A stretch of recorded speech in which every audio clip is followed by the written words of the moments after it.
Hi guys, pumunta ako ng Ayala Malls, Manila Bay noong May 18. May Comiket kasi dito and last day na lang nila. Nakarating ako dito ng mga 7 and 8 PM sila magsasara and buti na lang nakahabol pa ako. Ito yung mga meron dito, ayan madaming mga iba't ibang klaseng comics. Ito may mga nakita akong button pins na super cute nila, 100 pesos lang siya, dalawa na.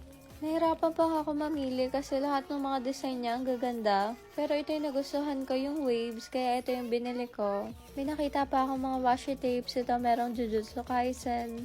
Binayaran ko na tong button pin and tumingin naman ako sa iba.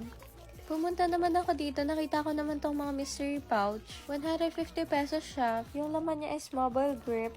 Meron pa ditong mga stickers, mga keychains. Ito yung mga mobile grips. Ganyan yung mga pwede nyo makuha dun sa mystery pouch. Sobrang cute nila.